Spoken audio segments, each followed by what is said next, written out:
I've heard horror stories of people who like go into serious megadeth for their cats. Yeah. I don't get it, but I guess some people do. Well, I mean, their family and everything, and I mean, honestly, like I wouldn't want people to spend $15 or $15,000 on me. Yeah. Like I'd be cool if Millie was like, you know what, that's too much money, John. What if she put you down? What if it became you were the cat and she picked the cat? Would you still be cool with it? Millie can spend $15,000 on John or the cat, and she picks the cat. I wouldn't be cool with it, but I'd understand. I get it. I mean, when you got to make hard choices like that. The upside is, cat's been around longer than me. And afterwards, it's not like you have to deal with that debt. Yeah, that is true. What's your prediction for the fight then? Prediction? Yes, prediction. Pain. Conan, what is best in life? Crush your enemies, see them driven before you, and you hear the lamentation of the women.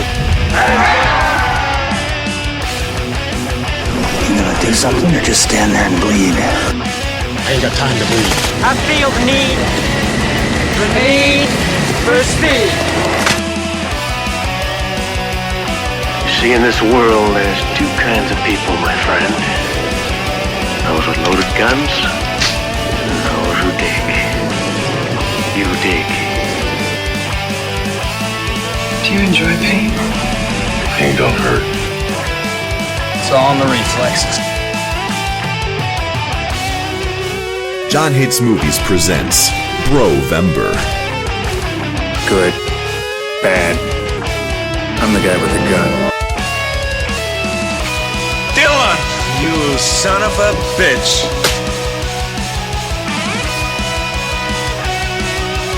You're either with us or bro-against us.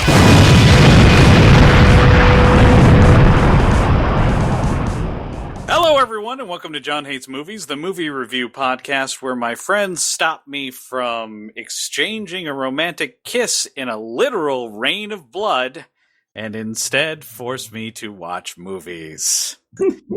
This week, we have with us Eric Largent. Tally ho. We have James Barrow. The water is people. And we have in the hot seat, returning to us, Chris Arsenault. Oh, make it interesting. Yeah. All right, make it interesting. Yes. So interesting choice of words. When Interesting choice of movie, John. Yes, when describing this movie, Turbo Kid. A teenage orphan in a post-apocalyptic world scuffles for survival, but when his friend is threatened, he becomes the superhero to save her. Starring Monroe Chambers, Lawrence LeBouf, Michael Ironside. So nice. Directors, several, actually. 3. Francois Simard, Johann Carl Wissel, and Anouk Wissel.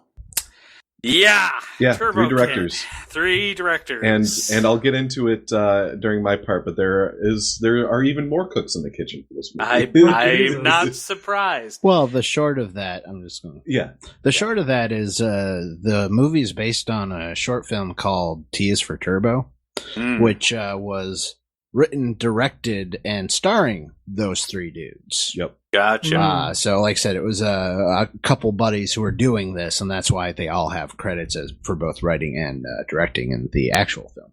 Michael Ironside. Yes. Where do I know him from? Pretty much everything. Yeah.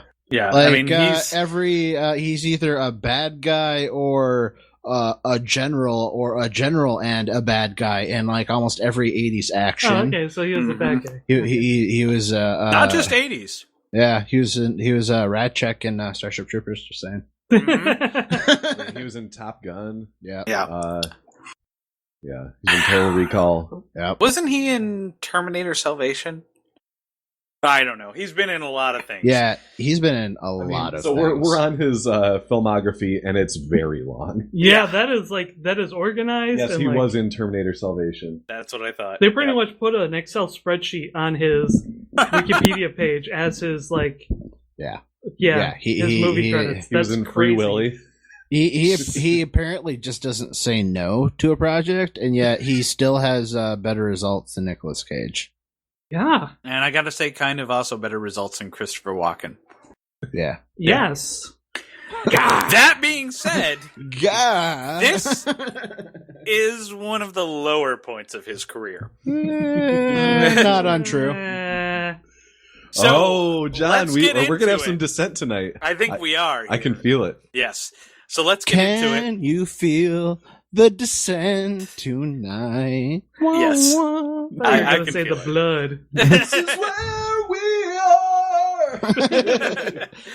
are. So, as is John Hates Movies tradition, the person who picked the movie gets to go first, which is me.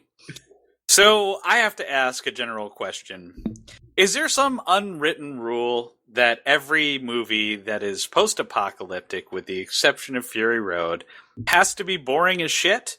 I don't know. But it sure seems like it. Obviously, you've never seen Hell Comes to Frogtown. That was action-packed, Rowdy Roddy Piper. I have not seen Hell Comes to Frogtown. Is that post-apocalyptic?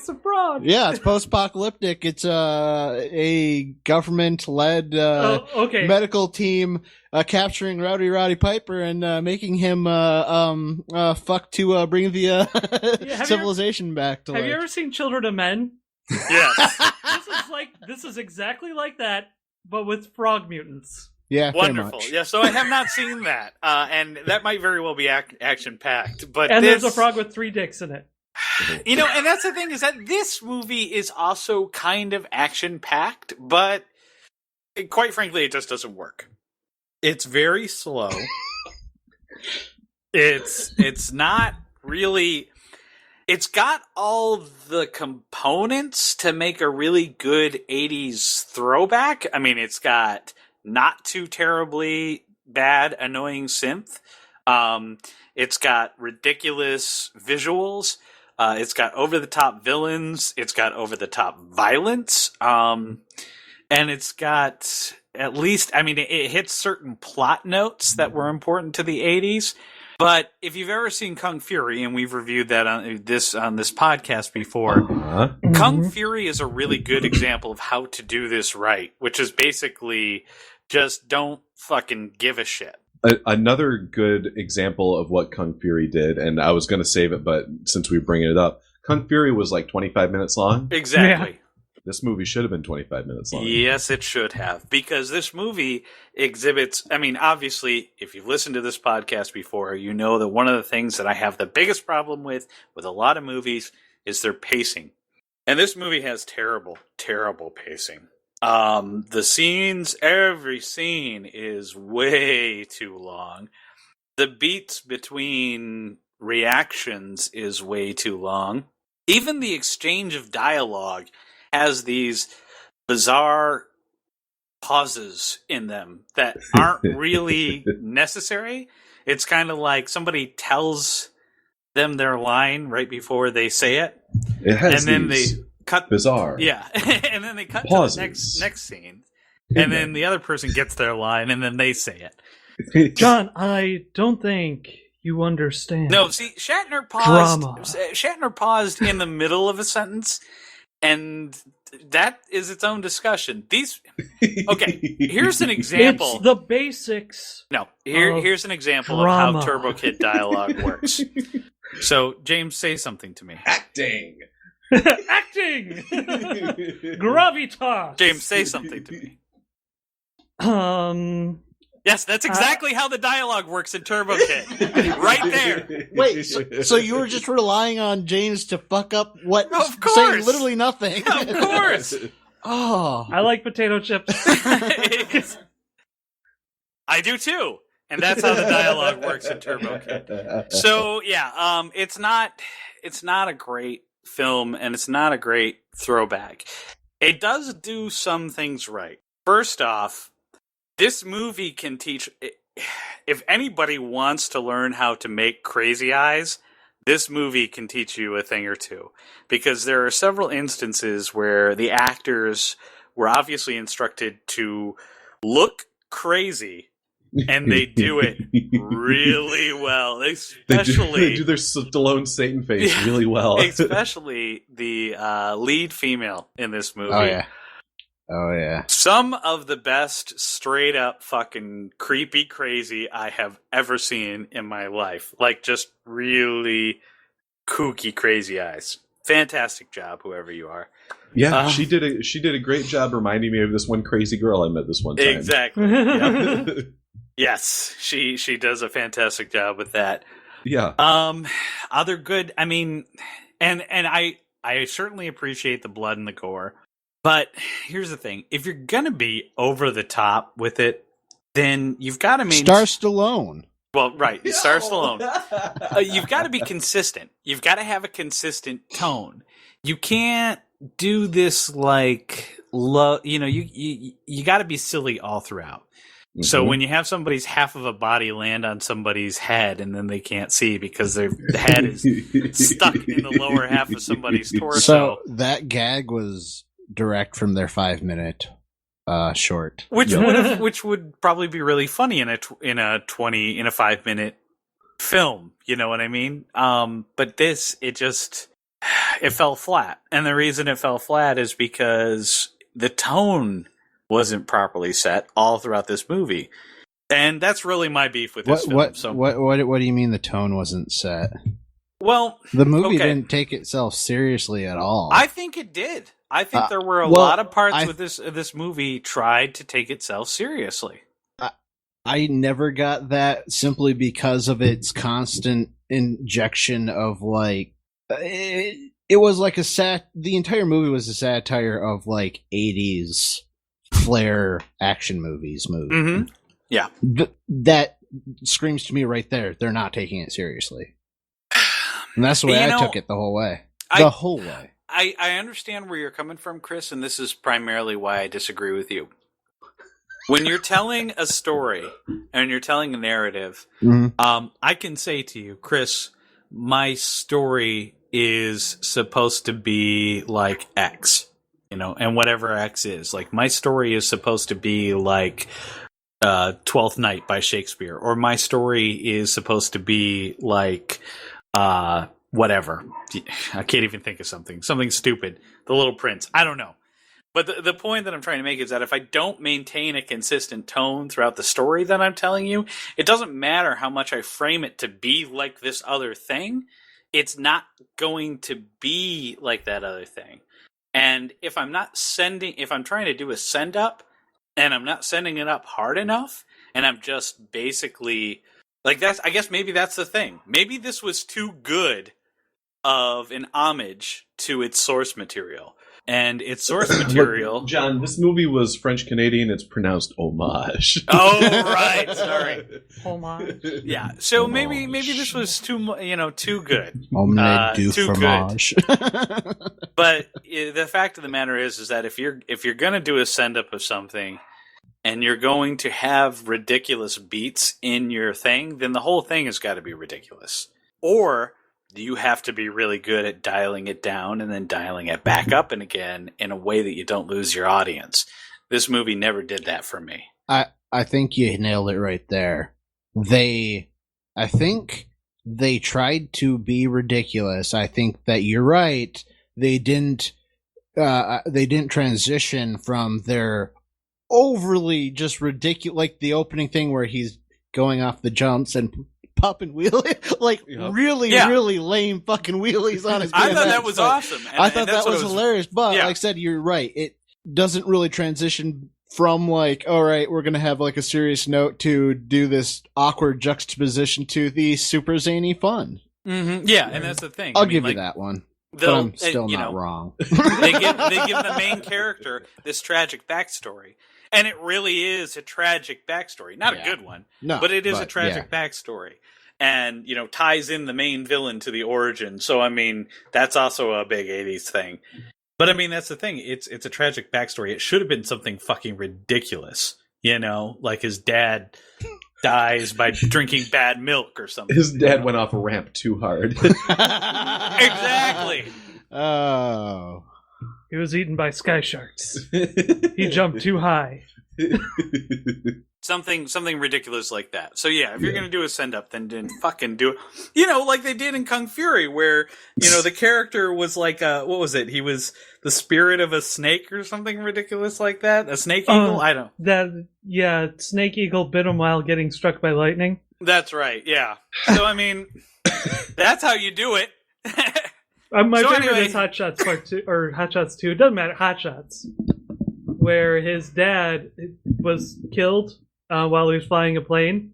But what happened was the plane malfunctioned, so he ejected and then landed in the middle of a nature reserve and got like a bunch of like branches and shit stuck on the top of his head. And it was hunting season, so he got shot and eaten. And then the person who shot him mounted his dad on the wall. Right, yeah. So I mean, and that's kind of how you do it. You know, if you're gonna do that, or you have to be a master of tone.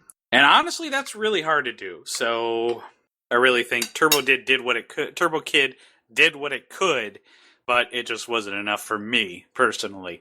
So I'm saying that this is a hard pass. Quite frankly, because it bored me the fuck to tears. I don't. I would be hard pressed to say which post-apocalyptic movie I was more bored by, this or Mad Max. Go fuck yourself. Let's get a counterpoint in here. Yeah. Yes. Chris, James, counterpoint. I'll counterpoint. Please do. This was okay. So unlike John, I have a soul. And this soul allows me to enjoy things.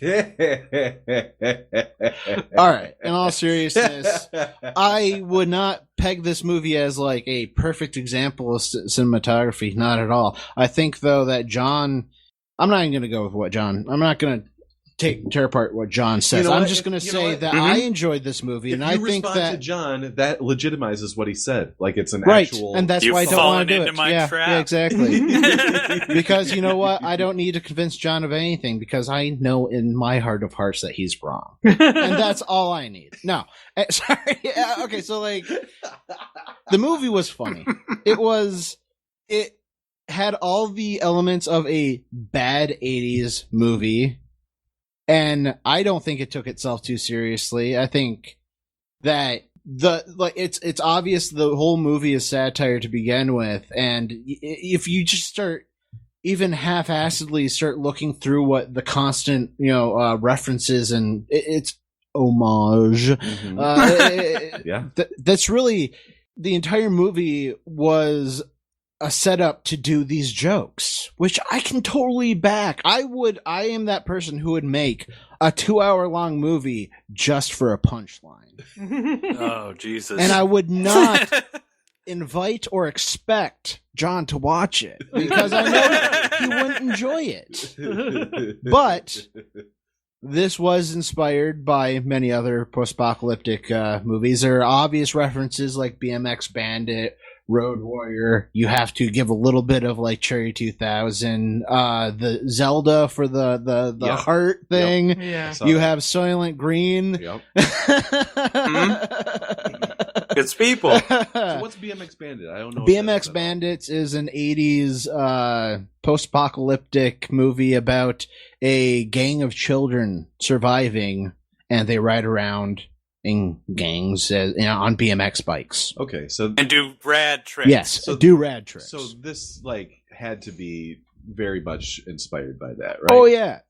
What you have is people who grew up watching these movies, and none of the movies that inspired this movie are good.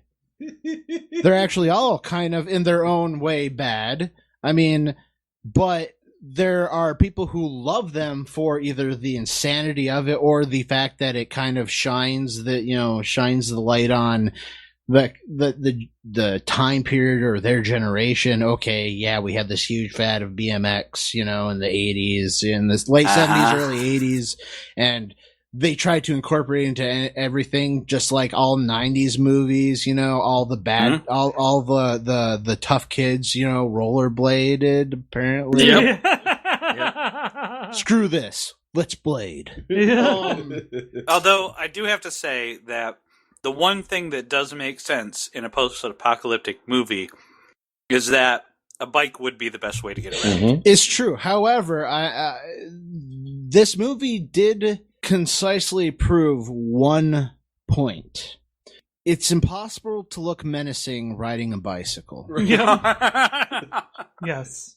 Especially if that bicycle has a sidecar. Yep. Attached to it. Yeah, that was Well, once again, you pretty much you stick with the shtick, and then you have to adapt it to all characters, and then, like you said, it becomes ridiculous in itself. So, without dialogue, without anything else, you're introducing this level of just stupidity and idiocracy to it that can be funny if you have a sense of humor. The final battle, though, was super ridiculous. I loved it, though. I feel like literally up to the point you're watching it, and then he's like, Michael Ironside gets back up, and I just want to be like, oh my god, he's not at his final form yet. Yeah, that was a little telegraphed, though. But let's face it. But that is the shtick of a lot of those films. That the bad guys hard as hell to kill. Look at all the. Sorry, I know Eric wants to say something, but this look. Jack Lemmon was a bad guy in so many fucking films, but he was even in the 80s when he was the bad guy in these films, he was already old and arthritic. And yet, he was still the penultimate fight between, him and, say, Stallone. What? Oh, no, sorry, not Jack Lemmon, Jack Palance. No? Yeah, both of them, Jack really, Palance. honestly. Jack Palance, yeah. So my point is, just by being an 80s villain, you were imbued with certain powers that you could not be defeated immediately. One of those powers being, you can survive the thing that literally nobody in the whole movie survives. And also, what kills you, the second time you get shot. Oh, yes. That's total bullshit! You should see it coming. You should see it coming, but you don't. That, my friend, is called hubris. That's right. Though no 80s villain dies by being smart. No, they all die from hubris. Yeah. So a couple other references that I feel like watching this movie, you should really just sit there and try and figure out what they're alluding to with every fucking part of it. I literally only did this for the very end of the movie, which is why I don't have a lot. But one of the things I loved when he's torturing the merchant, and he's like, so you're going to let me go? And he's like, well, this took a lot of time to set up. And just the other day, I was reading this thing, and I'm not entirely sure how accurate it is, but for the sake of this, I'm going to call it accurate, that King Edward built the largest trebuchets ever at the time in order to siege a Scottish castle. At the sight of these giant trebuchets, the Scots tried to surrender. And he refused to surrender because he wanted to use his new weapons to launch 300-pound projectiles at the castle. I mean, yeah. It took too much time to set up. I get that. I get that. And the other thing that when they're about to make out and she throws up on him, this is, you can cut this too if you need to, if James is offended. But oh no, is it the? I think we can all. I think we can all agree that nobody knows what it's like to get thrown up on by a girl when you're trying to get intimate, quite like James. Yeah. To be fair, that was after. So everything was all set at that point. And he validated it, so you can't cut it now. That's gonna stay in because I can also validate that James came down from upstairs with in swim shorts, asking people for a towel because he just got puked on. That was one of the few parties of his that I ever attended. Good times. Were you at that one, John? Oh, I was at that Yeah, one. he was already asleep in the basement. Like, passed out. Oh, no, I remember you coming down. Oh, okay. I remember you going up and disappearing. Yeah. So, was this movie a great movie? It's debatable. Like, it's not going to win, like, any awards. No. Is it enjoyable? I really enjoyed it. I think you kind of have to come into it with the I'm going to laugh at it mindset, not take it too seriously. Because if you try to take it too seriously, you'll have an opinion like John. And it was funny. I think the terrible synth music actually was pretty good. Well done. Actually, that's one of the best parts. Yeah. I'm on board with that. Somewhat obvious, but the way everything was playing out, also kind of terrible but funny. There was nothing that wasn't pretty much overtly predictable in this movie, but it was enjoyable. It made me laugh. This is actually the second time I've watched this movie, and when John picked it, I was actually really excited. I should have known that because I liked something, it would. That's why it would. It would just cause the fallout that is. I would like to highly recommend this movie. Like I said, just go into it with a sense of humor, not taking it seriously, realize that it's satire. Take plenty of breaks. If you need to. I don't think you need to take any breaks, but watch this movie. Don't ever listen to John. King Edward is a badass. Apple was kind of super crazy eyes there, and it was actually super fantastic. Yeah, high five me. So, Chris, yeah, I'm gonna point your counterpoint. Please don't. So he's gonna pop it. It was kind of thin and veiled.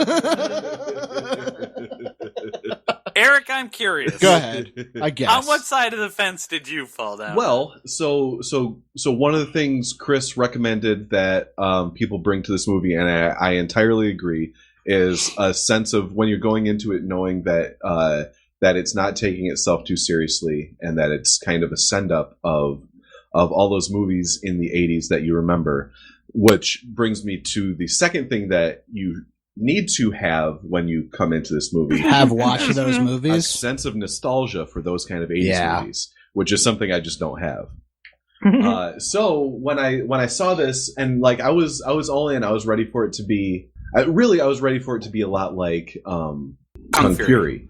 Well, like that's kind of what I was. To be honest, this came out before Kung Fury, and it probably inspired them to actually do that. You have to be honest. I mean, not that they didn't. I'm sure they would have come around to it anyway, but the fact that they actually produced something like this, Yeah. So I probably don't have too much to say about it, but so at the beginning of the movie, he's out scavenging. He does his like fucking sick ass jumps off of gravel dirt piles, and because this movie takes place centrally around a quarry. Yeah. So P.S. Yes, every single shot in this movie happened at a rock quarry in December in Canada. Like every single exterior scene happens in the exact same place. Like the exact same place. They just move in different take a different angle and stuff to it. Yeah, it's perfect. Yeah, they filmed this movie in like a little rock quarry that's out on the edge of town, and it's like. It didn't even necessarily look like the post-apocalypse. It just looked like December in a rock quarry. Like that's what this movie was. It was December in a rock quarry, not the post-apocalypse. Like there were some skeletons sitting around. That's how you're supposed to know. Oh yeah, that's how you know that it was the apocalypse. So after he goes around, hits his ramps, does some totally rad shit. He goes back to his bunker and he's like going through the stuff that he scavenged, and he sees this little like lighter that he brings back that has like a naked lady on it, and he goes, oh, and he like kind of like stashes it away. It was one of those pens where like the clothes disappear when you rip it out. Yeah. Yep. And because later the merchant steals it. Oh, okay. See, I might not have remembered when the merchant stole it because I started sweeping my floor. I'm not joking. I I literally started doing chores in the middle of this movie. Well, if you have no frame of reference, I guess it's understandable. So but John has a frame of reference, so I'm disappointed. So part of my part of my like hang up was like he sees that little naked lady pen and he's like, oh, stash this away. I'm too innocent for the naked lady pen. And part of the thing that John was talking about with the tone being inconsistent, when he saw so it's getting set up early that he's kind of this like innocent kid. He's, when he goes to Gastown and meets up with the cowboy, he's kind of like wide-eyed the whole time and a little bit, I don't know, like timid. Yeah.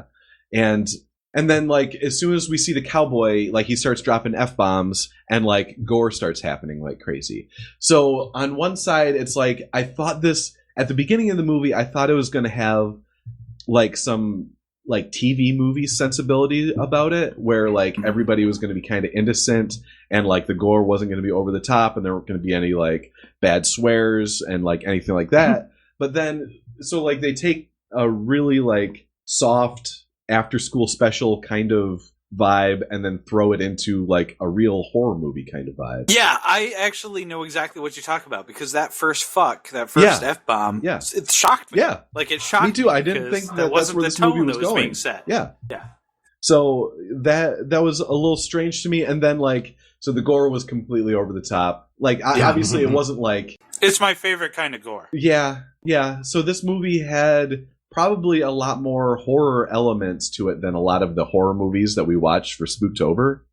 Just in like the crazy hooking the guy's guts up to the bike and like riding the bike, like that made me fucking cringe. Like I didn't. Funny. Yeah, it is. Funny. I know, but like it made me cringe. I didn't like it. No. I mean, and that's the thing. Like it's you have to be of a certain mindset to really appreciate that kind of level of ridiculous, over the top gore. Yeah, it's not for everybody. Yeah, for me though, I it's my bread and butter.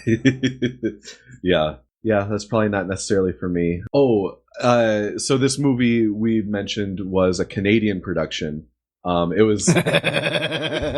I liked so there were a few like hockey gear sightings in the movie, but I really could have used I needed to see somebody using a hockey stick as a weapon. Like, but it didn't happen, but I would have loved to have seen that. But another thing, I don't know if I'm sure you guys noticed it. At the very beginning of the movie, before the movie even starts, when they're like showing all the like production houses that the movie was produced by. Yeah. Oh my God. That went on for 8 years. All right, John. This movie was produced by Epic Pictures, Raven Banner, Film Option International, EMA Films, TNA Films, Telefilm Canada, NZ Film Commission, Quebec Film and Television, Canada Film Commission, Cinepool, Super Channel, Department Camera, Curious, Alchemy 24, and Let/RKSS. Jeez, oh, Pete. There are more than 10 production companies on this movie! Are you fucking kidding me? How much does it take to get this movie done? It's not like all those production companies were out location scouting because they found the fucking quarry on the other side of town that, like, the movie T is for Turbo was filmed in that exact same quarry. I think it was. Yeah, it looked exactly the same. When Chris came over before the pod, we watched T is for Turbo, which is good fun. But, like, what do you need 15 production companies on this movie for? It's like... They all had $2. Yeah. Yes, that's literally, yeah. Obviously, that's what it is. They all gave a couple bucks. They got the budget up to, like, $2,000. And then they made this movie. All of the gear and props and costumes were all got at the thrift shop. Well, that's probably what really they had to like spread out and hit up a lot of thrift shops. Yeah. Each one of those production companies is one dude going to a thrift shop. Yeah. Hey, could you? Yeah, thanks. Sounds like one of them just provided them the cameras. Probably. It's probably the Canada TV and film. Yeah. Now there's one that sounds like a camera company. Telefilm Canada. Oh, yeah. Or, Department Camera. Yep. Yeah. Like they literally. I don't know. That's a little. Give me a production credit, and I'll let you have these off for 15% off. That's a little too on the nose, if you know. If you let me use your cameras from your store, we'll give you production credit. Yep. No. But let's be fair. And I want this on the record. John hates movies, does not hate low-budget flicks because they're low-budget flicks. No. We hate them because they're awful. They're awful, and people don't know how to make. I would like to say that he doesn't speak for all of us. Yeah, I mean, Sling Blade was a real piece of shit. To be fair, there are a lot more movies with much bigger budgets that have fucked. That have screwed the pooch way more than this movie did. Yeah, I agree. Absolutely. Captain America: Civil War. Oh, come on. That movie was good. That was a highly average movie. We'll aside that for a second, but I can definitely say that Turbo Kid is not the worst thing that we have watched on this. No, oh no. By far. Speaking of gore, since Eric just ripped out my heart and left it bleeding on the table here. What was the story of Captain America: Civil War? There was some cool shit and some badass fighting, and it was awesome. I watched Suicide Squad the other day. It was better than I thought it would be. It wasn't very good, but it was better than I thought it would be. Yeah, I watched an episode of Faces of Death. It wasn't as bad as I thought it would be either. We also watched an episode of Cheers. Oh yeah, yeah. Me and Chris did watch an episode of Cheers before James showed up. Nice. Has Fraser shown up yet? Nope. God damn it! Yeah, it's like episode 6. We're on first season. Yeah, we're at season 1, episode 6. Fraser should be on by now. Yeah, he's not. Nah. It was a good one. One of Diane's old college friends came into the bar and wanted Sam to give her a night of pleasure, and Sam just couldn't do it because she was too busy reciting Russian poetry to him. He ducked out the window. So he dove out the window and completely ruined her confidence. It was very funny. Yep, she was gonna join a nunnery. Yeah. Wow. Yeah. So cheers. Anyway, no, this bringing it back around. This movie's fine. Like it's so you really need to bring something to the table that I just can't bring. Yeah, which I don't is think Eric 80s nostalgia. Really, the target audience. No, I'm not. Because while I was watching this movie, I was like, okay, so this movie absolutely has a target audience, right. And they are playing, maybe even just pandering to that target audience, right. Where they're like doing over the top 80s themed stuff for people that remember how awesome over the top 80s themed stuff was. I wouldn't say awesome. I wouldn't give the 80s that. Just remembering how on it was. Yes. Because it was on all over the place. Like, to me, this movie is to like 30-something white guys what the Gilmore Girls reboot is for 30-something white chicks. Not gonna lie, kind of looking forward to the reboot. Entirely not necessary, but if you're into it, you're going to be into it. Right. Yeah, probably true. And this wasn't for me, but this movie does have a target audience. You've listened to enough of us talk about it now. If you're part of that target audience, then you should watch it. But if you're not, like if you're like me, then it's probably not a watch. So that's my take. Yeah, when that's a good take. No. Go ahead. Oh no, that's a good take. But I said my piece, but I'm going to say a little bit more, which is basically Kung Fury does the same thing, but Kung Fury had something for you, Eric, right? Yeah, it was legitimately funny. Insane. Yeah, Kung Fury was just over the top. I didn't need to bring anything to Kung Fury for that to make me laugh. Yeah, right. Yeah, and I don't. Yeah, so there's that. Yep. All right, so now it's my turn. Yeah. Let me just start out by saying you're all wrong. No. Let me just start out by saying I have no idea what you guys are talking about. Unfortunately, I didn't set up a joke for that one. So. Really? You could have watched Turbo about that racing slug. Oh, yeah. I almost did that joke, but I said, no, this is too obvious. He's going to do it. I didn't want to steal your joke. About the slug. Then I'd have to actually be familiar with that movie. Or you could have done Power Rangers Turbo. Oh, that would have been good. Yeah. So I don't know what any of you guys are talking about. You didn't mention anything about the other Rangers. Or the really awful villain lady who was chewing up the scenery in every scene. There you go. Or the fact that all their cars combined together. In fact, I didn't hear you mention anything about cars. Nothing about cars. Yeah. Excellent. All right. So, yeah, I have to say, overall, this movie, I liked it. It was pretty good. But, I'm like, that's kind of damning with faint praise, because there were parts where it was kind of slow and a little boring, but overall I liked 80s. It. Yeah. I have to say, like, what I liked about it was that with a lot of these, it's obvious that they're doing an homage to bad 80s B movies specifically. Yeah. Mm-hmm. There are things that B movies do wrong that this movie does right. First off, a lot of B movies, the plots are convoluted and needlessly complicated. And it's, that's just stupid. You can't really follow anything because... this is pretty straight and narrow, to be honest. It's really straight. I have a question about that. Easy. When he's reading the Turbo Man comics... Turbo Rider comics, do those all of a sudden just become real life? Okay, that was the one thing where I was like, what? No, even I was kind of... but I just rolled with it. Yeah, that's one of those things you just kind of had to roll with, but it really doesn't work even in the narrative. Like, why they would make Turbo Man a real man. Yeah. No, you guys didn't mention anything about Arnold Schwarzenegger, for that matter, or Sinbad, and them trying to get a toy. That's a much better dated reference. Put the cookie down. What? So was the comic book real life? Like, did he? For some odd reason, the military decided to make a comic book character a real thing. It's and not then the first time before it. Scientists are always looking to fiction to come up with ideas that that turn real. That's true. The ankle bracelet was inspired by Spider-Man. No joke. Because the Kingpin put an ankle bracelet on Spider-Man without his knowledge so that he could track him throughout the city. I don't even know, but no. Historically, the guy who invented the ankle bracelet used that as an inspiration to actually make the ankle bracelet. Yeah, bastard. That's the guy that says I can't drink anymore. Yep.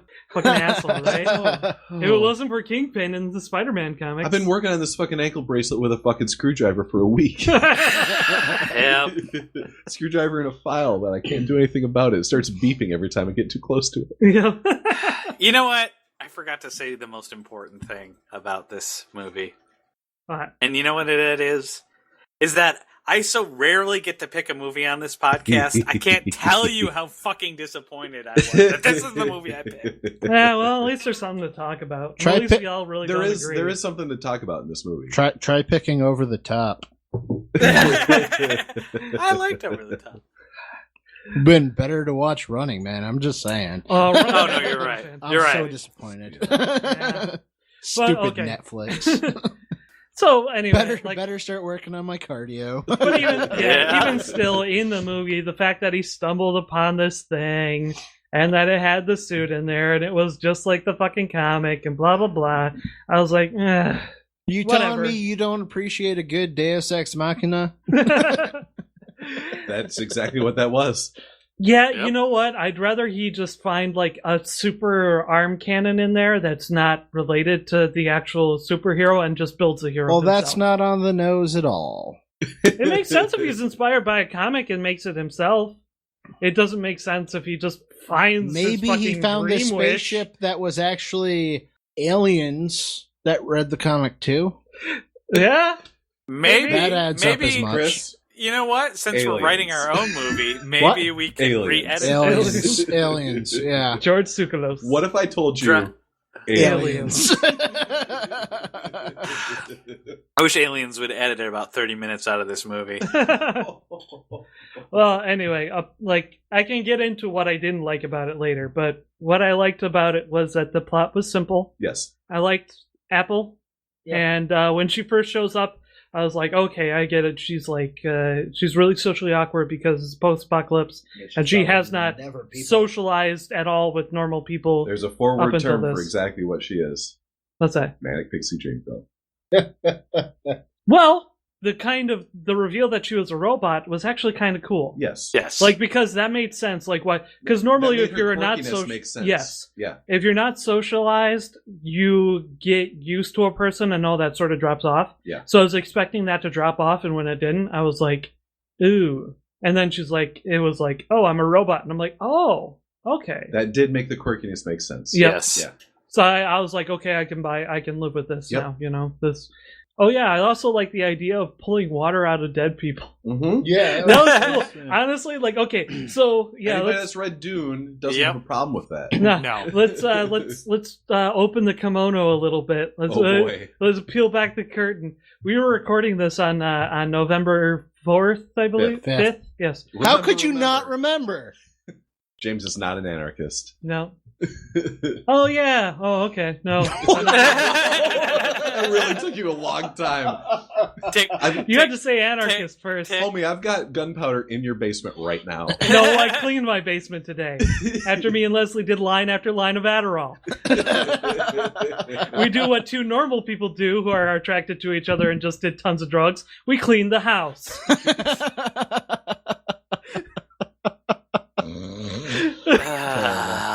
Terrible. All right. So, public service announcement: don't try this at home, kids. No. All right. So I'm an alcoholic and James is a drug addict. So let's move on. Let's review movies. I'm not a drug addict. I have ADD. It's impossible for us to get addicted to drugs. We obsess about heroin, and then we see a squirrel in the yard. And John parties so hard that his ears are bleeding. Yeah. Shit. That's exactly why. Oh yeah, I also like the over-the-top gore. I also like the costume design was pretty good. And the music was fucking sweet. Yes. I fucking love the music. I'm like wanting to grab the soundtrack actually. But it didn't have a theme. Like there wasn't a theme that it came back to. It didn't. No. And you're right. That was just a bit where it was a little lacking. Like if it had something like that, then something really meaty to grab onto, that would have been sweet. That would have added like some like fuck yes to like some of the scenes. Yeah. Like if there was a chorus to the yeah. Because honestly, like this music, when I'm listening to it, I'm like, oh man, this music would be sweet to work at my boring job where I do data entry. Right. And it's very true. It's like perfect music for that. Pretty good for a soundtrack, but yeah, of course would have made it fantastic. Yeah. All right, so here's some of the things that I'm like, you know, iffy, kind of good, kind of bad. The bad guy being a robot was cool. And the fact that he was like a corporate resource operator robot, that is actually really fucking sweet. Yeah. What I didn't like was that they revealed it like 3 minutes before the end. Like there was, and then they had exposition. Once again, you don't want to give away your secrets. No, I mean it would be something like if there's meat there, you can do something with that. That's cool. You know, you could really get into that. People aren't going to follow him if they know he's a robot. Laser mouth. He's still strong. Who gives a shit? Yeah. He's still providing them all the shit that he's providing them. So powers and illusion. But he's a robot. Yeah, it doesn't matter. I think you underestimate people's jackassedness. Bigotry? Yeah, bigotry. That's it.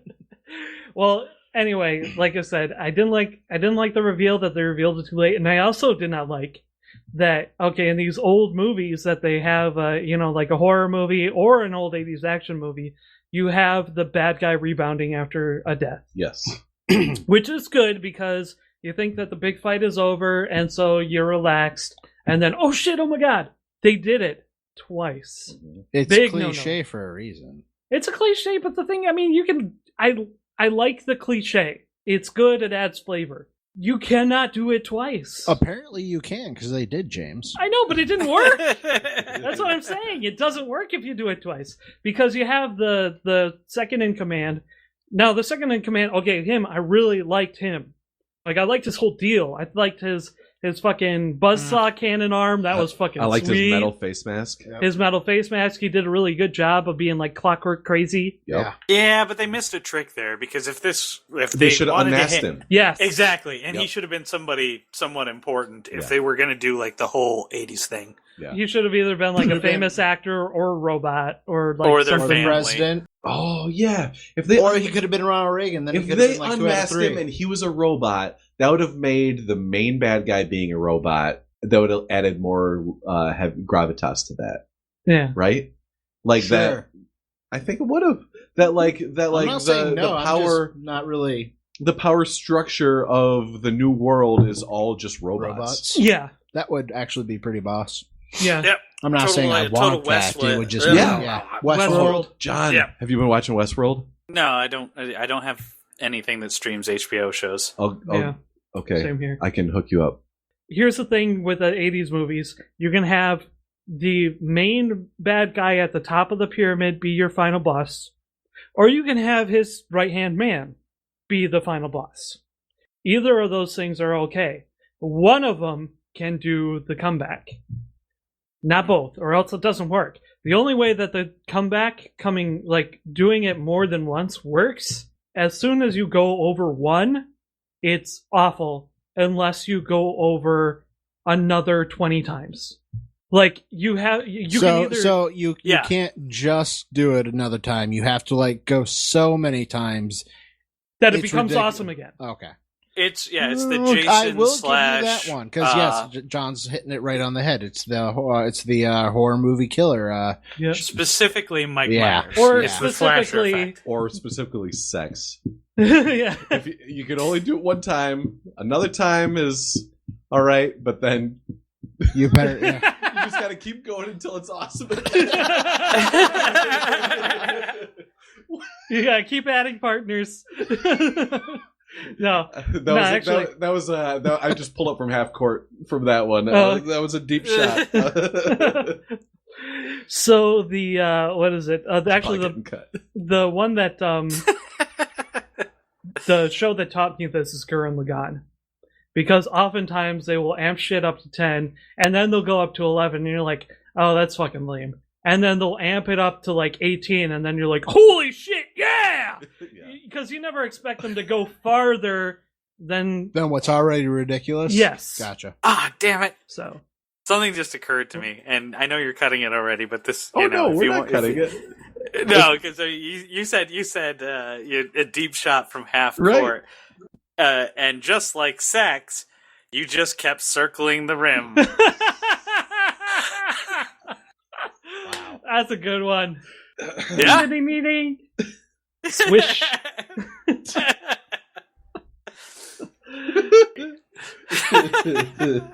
That's not my typical joke, which is why it took me so long to make. All right. So if you do nothing but net, is that not revving her up first? No foreplay? Oh, Jesus. I was referring to the joke was a deep shot from half court. Yeah, but that's not where John went, so I just followed it up. Did anyone else enjoy his double hammer? Then later, dude had hammer chucks, hammer nuts, hammer chucks. Cool. Okay, he revealed the hammer chucks. I was like, dude, that's pretty awesome. Then I was thinking that would be really hard and okay, if you fuck up, the guy obviously knew how to nunchuck because he was fucking rocking that shit. Oh yeah, he knew his nunchuck. You have to know your nunchucks if you're gonna hammer chuck, right? Just imagine. Just imagine if he sword chucked. Yeah, I know. I was gonna say that's like if you're sword chucking, you got to know your nunchucks first. Because if you fuck up on nunchucks, it hurts a little. Oh yeah. A lot. You cannot fuck up on hammer chucks or sword chucks. Nope. All right, so that's why they call it Ray Park. Good old Ray Park. Yep. I guess the final fight scene was pretty sweet, but the whole one of the things that I also like about this was the cowboy guy, not only cool, but he's always talking about having a plan, and he never fucking has a plan. Even at the end, his plan was to have a fucking bomb, but he set it by them and set it to go off in 20 minutes. Yep. Which is the dumbest fucking thing in the world. That's a great way to explode yourself. Yes. If you got a bomb, you set it for 5 seconds and chuck it. So yeah, that's why he died, because he shot the bomb with his blaster. And see, that's why they killed the robot guy. Really? Yeah. Okay. Yeah. So it was much more stronger than his regular power blaster thing. Yeah. But nonetheless, I was like, why didn't he fall apart? It reminded me of Predator. If you ever watched Predator recently, the Predator has like these like, I can't remember if they're green or red energy bolts that he like shoots at guys. Sure. Yeah. And like he kills like 3 or 4 people in the movie with the bolts. But there's a point where Arnold Schwarzenegger's chasing him, and it's only Arnold and the Predator, and the Predator turns around and shoots him with like the exact same bolt, but it hits him in his big muscles, so it just bounces around, and he just gets kind of hurt. So he falls over, and he's like, ah! But it does not kill him or blast a hole like all the other guys because he's so well. No, it was probably at that point the battery was running low, so it was like. Wasn't as powerful. No, because Arnold was super too pecs. strong. Yeah, Super it was pecs. just super pecs. I have to say that the boring bits could be tightened up a little bit. Maybe, I don't know. Maybe rewritten a little better. Maybe replaced. I mean, like I said, if you revealed that the big bad is a robot earlier, then you can actually have some exposition that's a little interesting. There was a middle section like where they do a campfire and like where they're like where they're about to kiss and she pukes on him. Yeah, that whole part can be tightened up. Yeah, it can be tightened up. I mean, it's good. Quite a few. It's good to have like some amp downs and some amp ups and stuff like that. But like John was saying, maybe the transitions just weren't that good. But it really didn't hold my attention to that part that much. But overall, I thought the movie was good, and I gotta say that overall, I thought the movie was pretty good and enjoyable. I watched it on a Saturday afternoon, which I feel is the perfect time to watch it if you're gonna watch it. So yeah, I think we all watched it on a Saturday afternoon. Yeah. In fact, I think we all watched it like 4 hours ago. Nice. I watched it on a Saturday morning. Probably even a better time to watch it. Right after Mystic Knights of Tir na Nog. And that's I kind of thought of this movie. That's a deep cut from Half Court. I knew one of my obscure references would land one day. Hey man, shooter's gonna shoot. Wow. Shooter's gonna shoot. Yeah. Just pull up and keep shooting until they go on you, man. One of these days I'll get my hanging with Mr. Cooper joke to land. I thought this movie was going to be like Saturday morning cartoony style, but then they started dropping F-bombs and there's crazy gore. Yeah. So like that kind of threw me. Now see, I like the crazy gore, and it actually makes sense for me because the thing that high-end action movies did or high-end action movies didn't do, that B action movies did do, was over the top gore. Yeah. Yep. Because they had to do something interesting because most of their movie was boring. So, like in a B action movie, you'll have things like a dude ripping a guy's arm off and then beating him to death with it. Yeah. In a high-level action movie, you'll have a guy shoving another guy into a steam pipe with no blood and just saying, "Let off some steam, Bennett." Because that's fucking great. Yeah, that's fucking great. But, nonetheless, I mean, no blood, no... And the impact usually happens off camera. Exactly. Yeah. I have to say, the last thing that I really didn't like about this movie is that, okay, I get that you want to do a send-up of BMX bandits. I don't know why, because you're going so hard on the Mad Max thing, but... Like, you have him doing some BMX tricks in the beginning. That's great. Now let's never have him do a BMX thing again. Yeah. Have everybody on bikes. Have chase scenes that are obviously really slow and kind of stupid. You know what's just reference? This is relevant.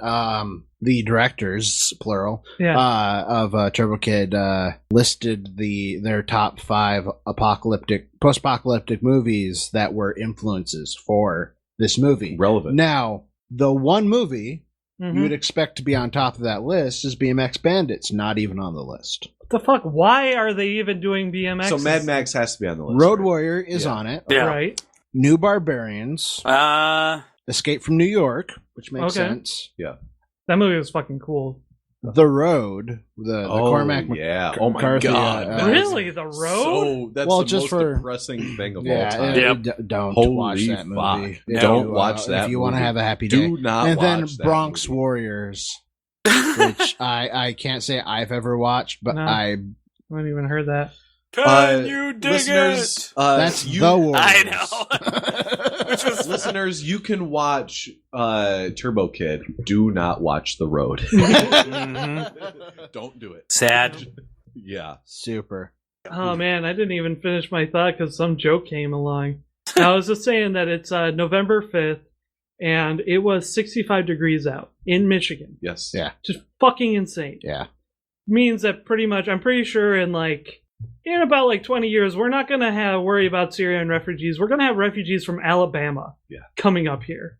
Well, we're going to be American refugees streaming into Canada. This movie shows you why you don't want to move to Canada. To be fair, in a week, there could be American refugees streaming into Canada. That's true. But the day that this episode comes out, all 4 of John Hates Movies cast members could be trying to break into Canada. That is true. That is true. To Windsor we go. They've got casinos. All right, Yes. so... But I don't. Toronto. But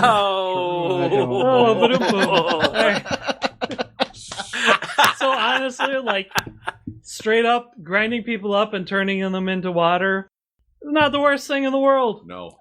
We might be there someday, which is why I'm already investing in the LARF water purification system. Are your friends and families and loved ones just sweating out all that precious water in this unforgiving heat? Those greedy bastards.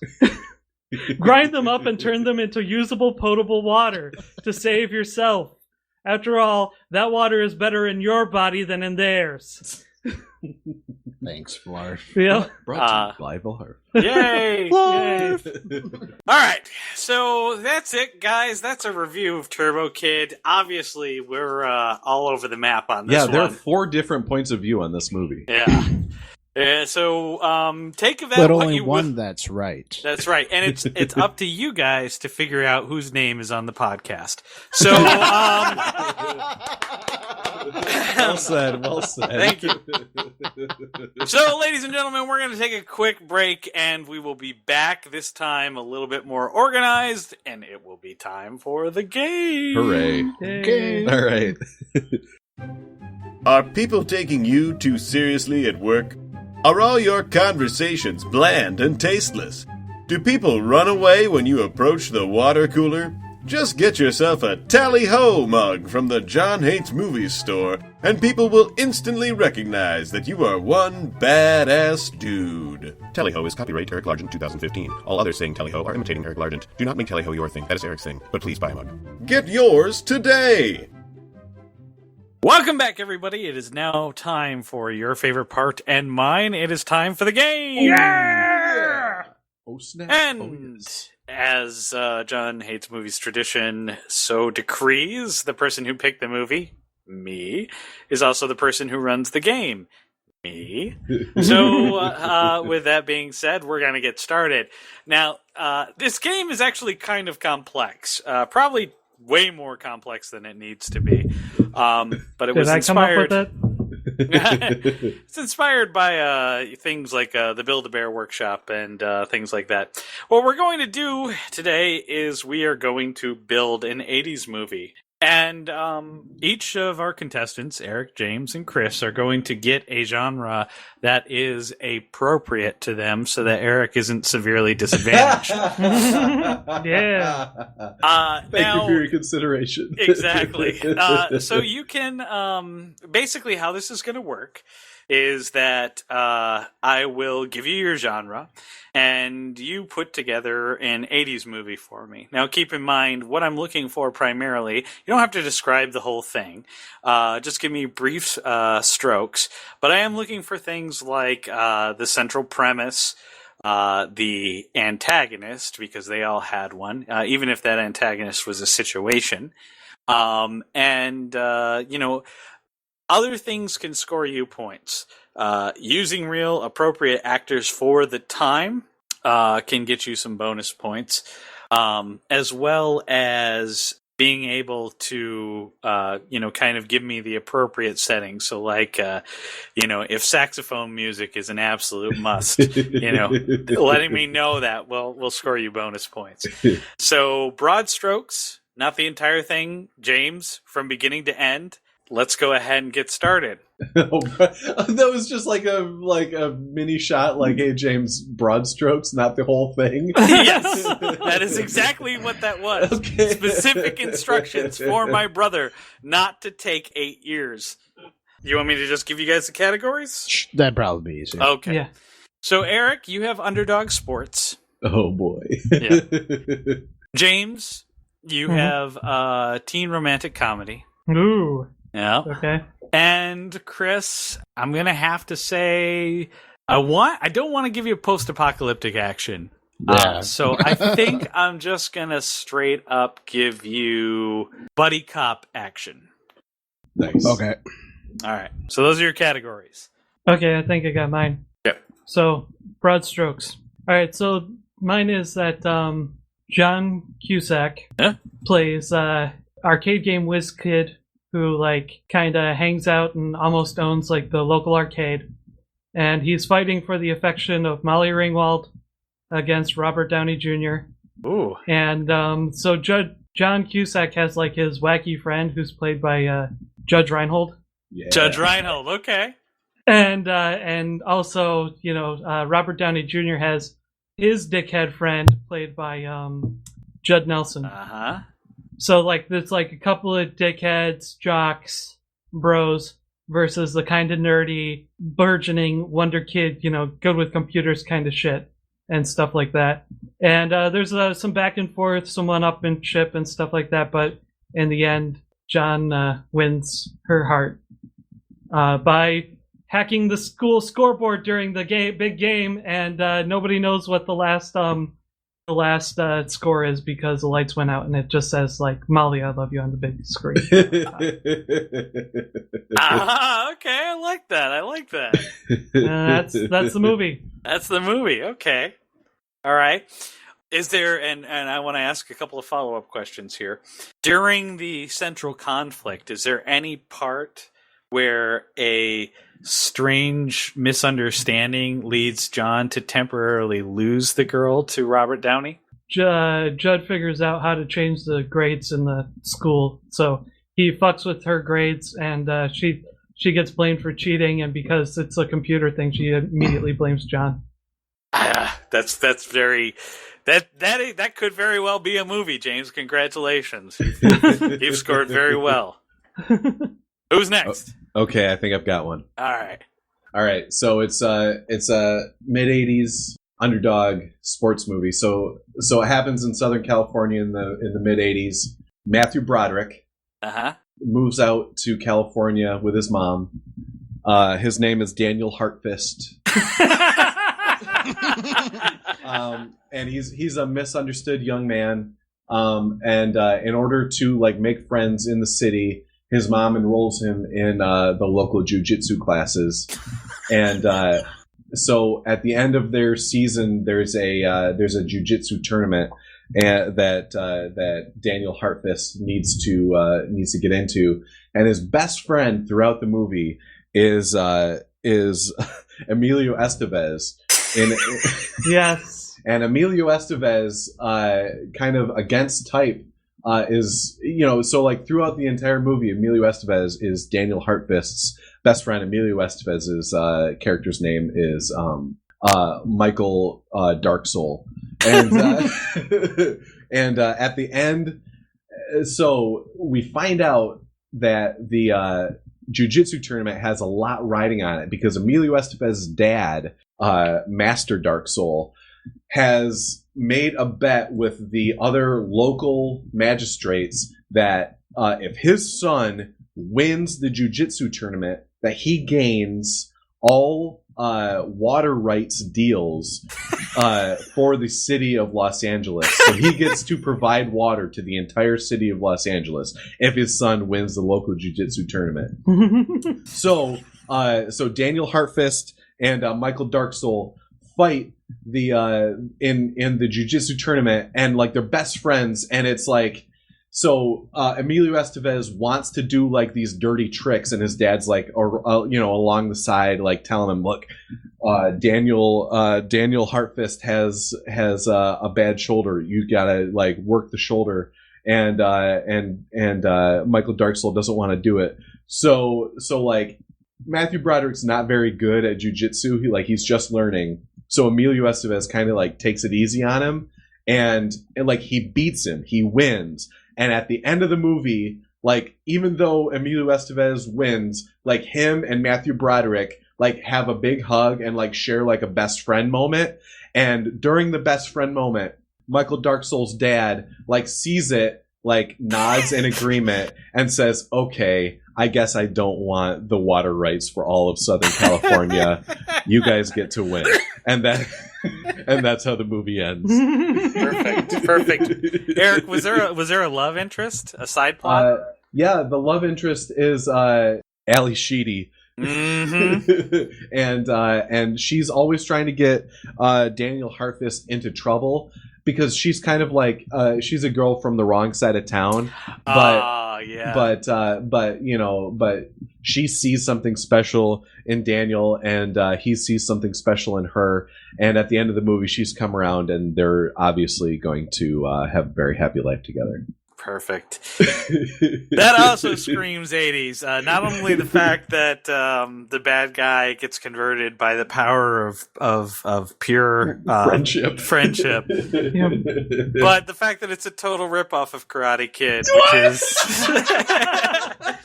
which is there are other things going on there too. Buddies and and that was also fairly common during the 80s as well.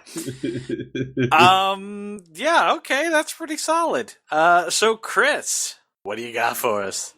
Reeling from the death of his longtime detective partner, yes, at the hands of the drug cartel they were trying to stop, Jackie Chan never really was accepted in the department because of his Asian heritage, but he continues to try to take down the international drug cartel, led by Blanco Diablo. The White Devil. Blanco Diablo. Jackie is partnered with a new rookie cop who is killed in the next raid they attempt on the drug cartel. Sorry. Yeah. But Jackie does see who he thinks is the Blanco Diablo, played by Jack Palance. Further enraged by the death of not only his first, but his second partner, Jackie steps outside the law to take them down the cartel personally. In the penultimate showdown, Jackie defeats Jack Palance after destroying their drug processing plant. Beaten and defeated, Jack Palance tells him that it's not over, only to be killed from afar. But retreating from the shadows, Jackie sees his former partner, Chuck Norris. But Chuck disappears before he can catch up to him. Returning to his Airstream trailer parked in the abandoned cat food factory where he lives, Jackie is confronted by Chuck. A struggle ensues. Chuck reveals that he is the real Blanco Diablo. Jackie disarms Chuck, and Chuck begins to run away. Jackie raises his gun towards him and cannot fire at his longtime friend. Credits roll.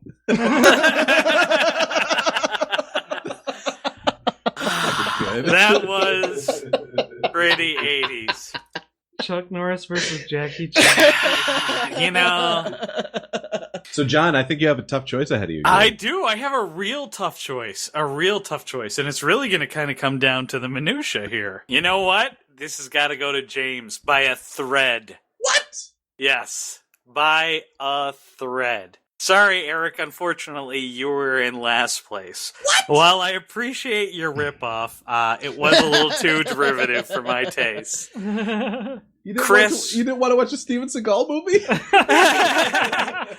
Chris, you would have won except for one thing, and that you chose Jackie Chan. And see, here's the thing: I couldn't really I actually went through a couple different choices. I was, thinking, okay, well, I was trying to avoid the obvious.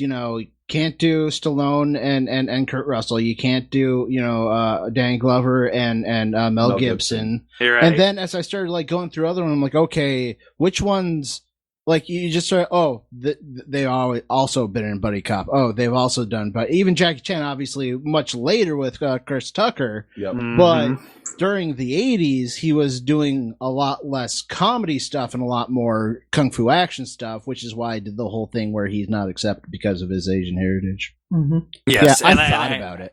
I do appreciate that, but Jackie Chan didn't really. He didn't really come on the scene. But he didn't really come on the scene until the 90s. Still, the 90s and later. Yeah. I know. Yeah. It was a far cry. By a thread. I would have accepted somebody like Patrick Swayze for sure. Actually, that probably would have been. But then I'm obviously ripping off with Keanu. Yeah, except he's in the wrong role then. Yeah. So, James, that makes you our winner with your teen romantic comedy. Sweet, awesome. What are we watching? Well, this week we're going to watch a movie that's been sitting on the bench for a while. We're going to bring it up. Well, and we're all going to... It was a listener suggestion, right? Yeah, a listener suggestion. And we might actually have that listener on to talk about it. We're going to do Chuck Norris versus communism. Yeah, Chuck Norris! Provember. Yes. So that's right, folks. You heard it here first. Next week, we're going to watch Chuck Norris versus communism and find out the true story of how a single... I'm assuming it's about an action hero basically destroying the Soviet bloc. Because that's got to be what really happened, right? Yeah. Just like when Rocky won the Cold War by knocking out Ivan Drago. Yeah. Chuck Norris... cracked the Berlin Wall with his bare fist. Yeah, this is in fact a documentary. Yes. So. This is a documentary. We are watching a documentary. We have done it before. We will do it again. Oh, absolutely. Eventually, Netflix will only have documentaries and reboots of shows that nobody really watched. So, that's it. Good night, everybody. Good night. Oh. Major League.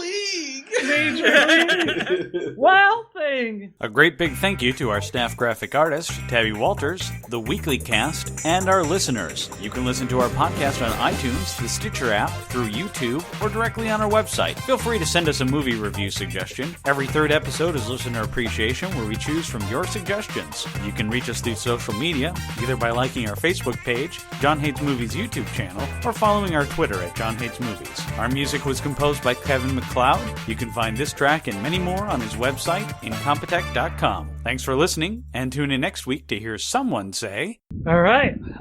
This is a movie that you think Eric would choose to watch. Really? And we are going to get plenty of sportsplanation with the most beautiful sport ever known to man, according to Eric. I'm going to choose Major League. Oh, yes! Continuing our Brovember theme. Oh, a real yes. Brovember comedy. Yes! Yes! Oh, we're gonna talk about a fucking baseball movie? Are you fucking kidding me? Are you we're gonna watch baseball on the fucking podcast? Chris is covering his ears right now because I'm so excited that we're gonna watch a baseball movie finally on the podcast. We're not. Oh, yes! Because it's not on Netflix. What?